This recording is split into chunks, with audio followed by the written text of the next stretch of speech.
CRN. Chuck Wilder here. Let me tell you about my guest, and let me remind you that go on Facebook, look for the name Dvorak, D-V-O-R-A-K, Kimberly Dvorak. That's the guest, and that's the award-winning National Security Border Security Investigative Reporter for TV, radio, and the print media. Kimberly, by the way, is the Senior Foreign Policy Advisor for the Committee for Responsible Foreign Policy. She is a TV correspondent, CW6 News San Diego, as well as One America News Network, and her website is the KD Report. And normally when we do these reports, you stream live on Facebook, also Periscope.com. Kimberly, how are you, my man? How are you? My dear. I'm doing fine. How about yourself, Chuck? Apparently, I'm having a problem. If I say, how you doing, my man? Yeah, you know I'm having a problem. Well, happens to the best of us. I didn't even get hit on the head with a golf ball either, so there. Yeah, you weren't in my view, because I probably would have got you. You're an excellent way. If you aimed, you don't even have to aim. You're so good. This lady should be a pro golfer, I'm telling you. Oh, boy. Well, I'll tell you what. I was doing some news and talking about the time that whenever Trump, jokingly said, hey, Russia, if you're listening, where are those 30,000 emails? Oh, yeah. And how I think it was Peter Strzok. Oh, see, he's talking to Russia. Yeah. Absolutely. The thing is, you've done an inside thing here and a pretty thorough investigation about, who is spying? Is anybody spying? Is anybody leaking information? I think so, maybe, possibly, right? Yeah, actually, when the whole Edward Snowden, the whistleblower that led the NSA, or put sunlight, I guess, on what the activities were over at the NSA, and covering it, just like couldn't believe that the NSA felt that they had the right to actually tap everybody's phone messages, text messages, voicemail, conversations with people inside the U.S. Before, they would be able to use the FISA court, and then they could, in essence, kind of just collect by mistake American citizens who were speaking to foreigners. And this is where Mr. Clapper, who was a former NSA director under Obama, said that we unwittingly collected these people and their names. So now, fast forward to last week on Friday, we got a Ninth Circuit case that came down, and it completely vindicated Edward Snowden. And in essence, the Ninth Circuit, which used to be extraordinarily left-leaning, but because Trump has been pretty good about getting judges, it's slowly coming back to center. I don't think they're quite there yet. And this ruling says that what the U.S. government under NSA did was unconstitutional. Now, they have not taken the charges back or withdrawn any of the charges against Snowden, but this is a surefire way to say that, look, this makes a good case for Edward Snowden in the days and weeks ahead.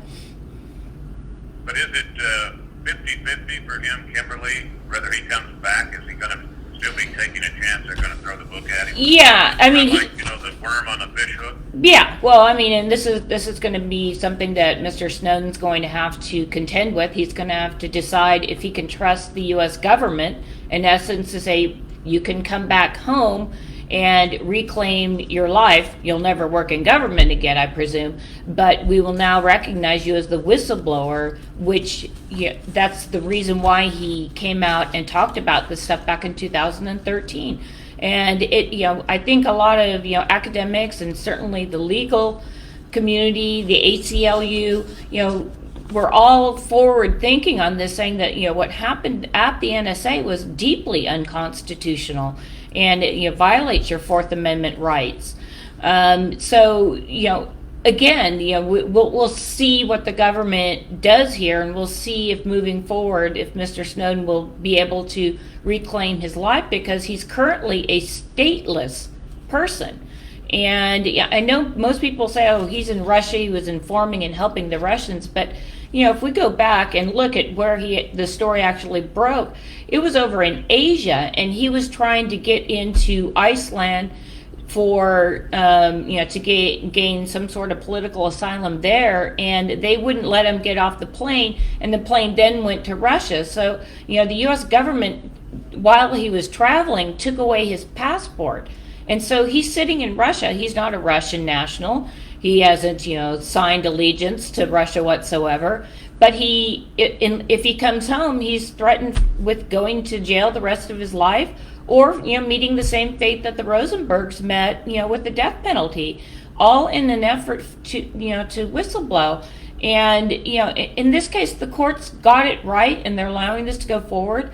And with General Flynn, who he was clearly entrapped into doing this, and protecting his son, pled guilty to something he didn't do because he wanted to protect his son from the process that the courts, that the prosecutors were threatening. Right. He was going to send his son there. So you look at this, and now you see a ruling from that saying, even though the Justice Department has withdrawn the charges against Michael Flynn, General Flynn, they're going, well, not a big deal. We're going to go ahead and do what we want to do. So you have two kind of, interesting cases to look at. And I think one's right and one's wrong, obviously, but it really shows that even the justice system is so political, and when you can't get fair justice, as Americans, you're no longer living in a democracy.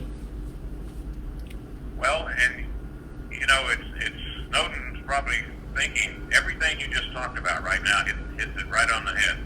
But he may be saying, well, is it going to be the same? Because you look at Flynn. All right, you look at Roger Stone. Yeah. Right. Trump wasn't able to save them. Yeah. He can always come up with a pardon. Yeah. But maybe Snowden's over there saying, well, I don't know if Trump can't, save his own buddies. How's he going to save me? Exactly. And, I don't think the Democrats are going to save Snowden. Oh no. Yeah. And to me, it's appalling to see again these two cases that are kind of the rulings, and the fact that the Justice Department, withdrew charges, just to see that just these two people, that their lives have been ruined. I mean, one of them is stateless. The other's facing jail time for serving his country for the last 3 decades.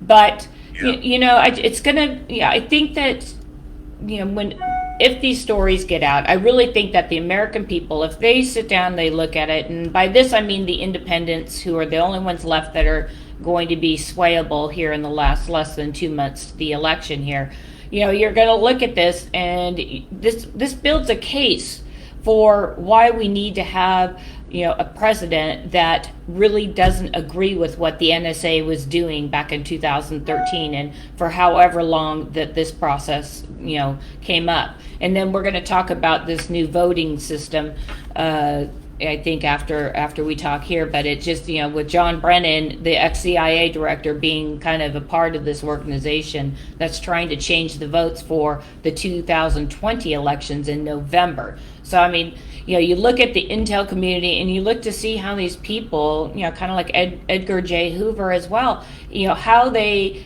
built such substantial, blackmail material, if you will, on people in power so they could get their, retain their power or not be convicted of crimes because they've bought the judges off, in essence.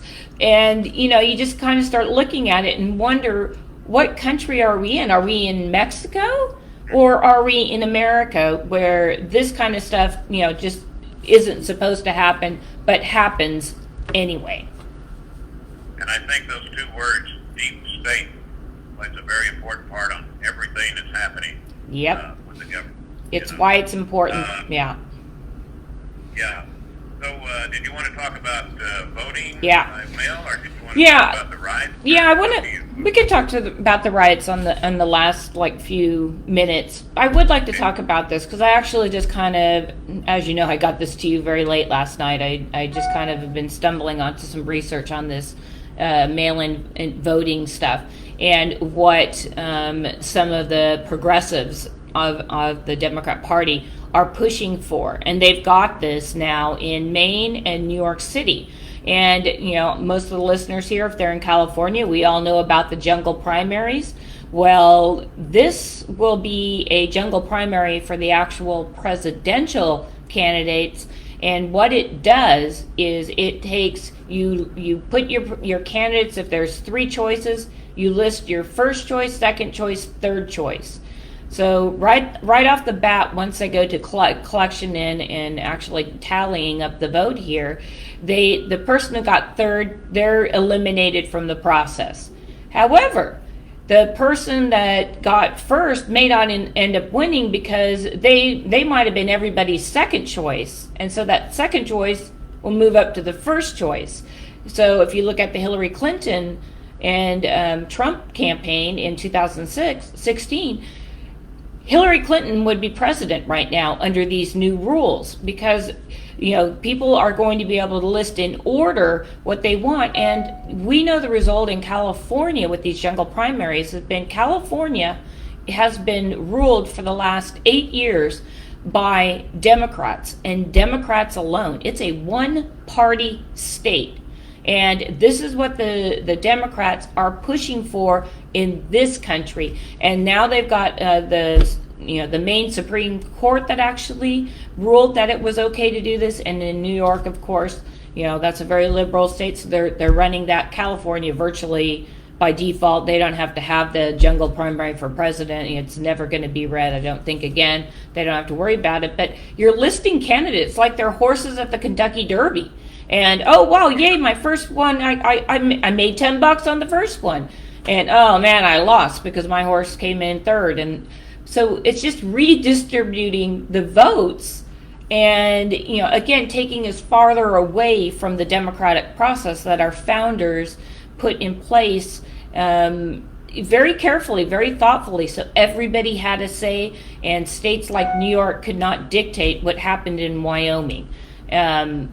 So anyways, looking at all this stuff, I did a lot of research. I was up most of the night looking at this, and a lot of people are advocating for this right now. And the Brennan Center, a lot of people advocating for it are, I'm going to assume, that if the majority are all Democrats that want it to be that way. Yeah, it is. It absolutely is. Are there any Republican states that are coming up with this Kentucky Derby type voting? Well, Maine will be, and so who's the senator of Maine that's really having a hard time and may not be reelected to the Senate? It's just when you look at the states that they're going for, they're targeting whatever senators are out there that are Republicans, and this voting method would do that in a heartbeat.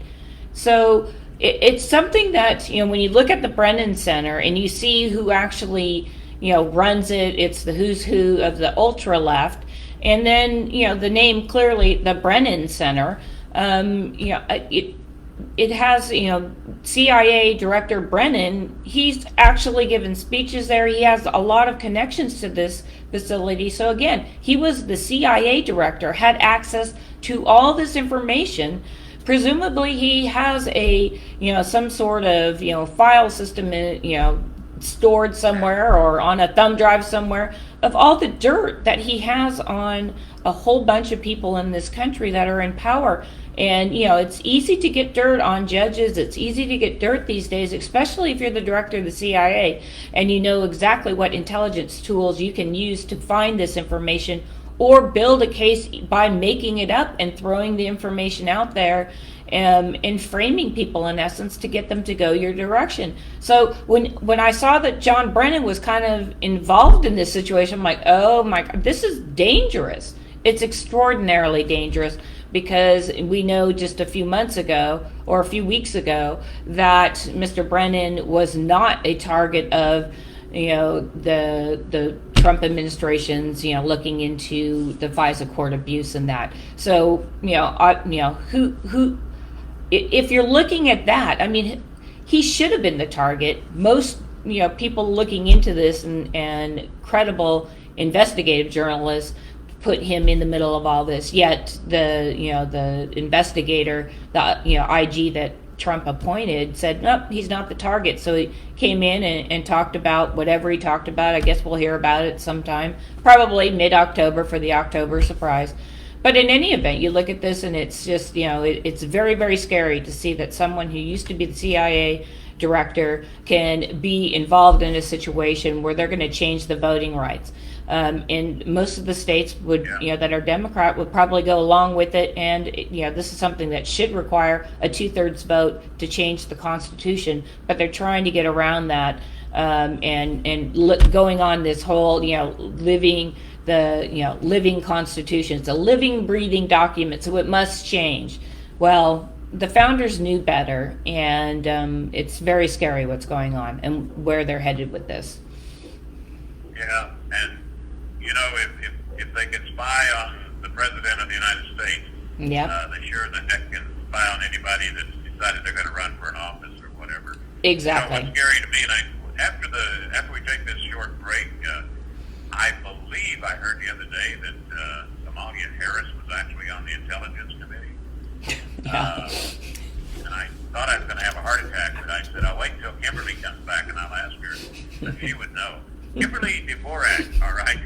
She's streaming live, periscope.com, Facebook, and her website is thekdreport.com. Yes, she is on the intelligence community. So, that's scary. Absolutely, kind of like Adam Schiff being out there and having all these secrets. But so Kamala Harris does sit on that committee, so she does have access to a lot of this information. And, we've seen her in recent weeks really, kind of praising the rioting in response to, the deaths of African American men at the hands of police officers.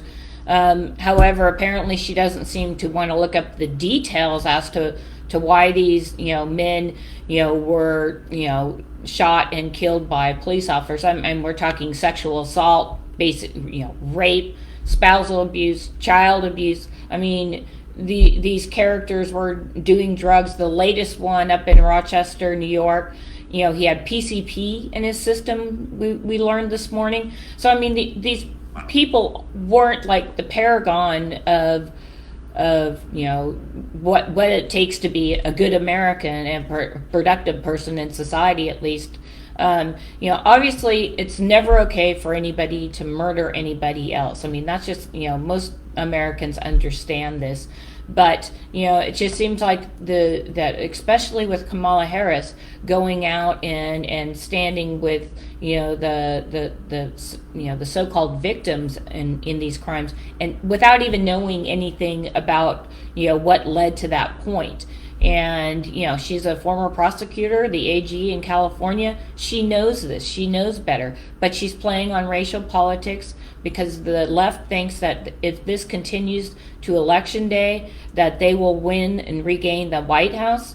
I think the majority of people, and even a good portion of Democrat political pundits on TV disagree with it, saying, look, this is hurting our party. We can't continue to riot, loot, and basically steal and try to kill police officers.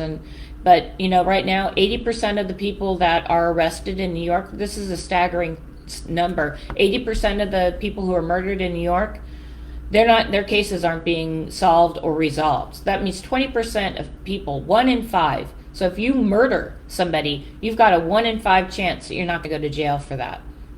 Yeah. I mean, that's a staggering number. And what just happened, the guy that looked at the videotapes and then decided he had to kill a white person went to AutoZone and killed this white worker there. Yeah. They locked him in jail. Then they arrest a kid that he broke his probation, and they put him in the same cell with this guy, and the guy that killed the guy in the AutoZone killed this guy, this white. Wow. You know, well, thank God, I hope both of them were wearing a mask, Yeah. Maybe it would have saved their lives, apparently.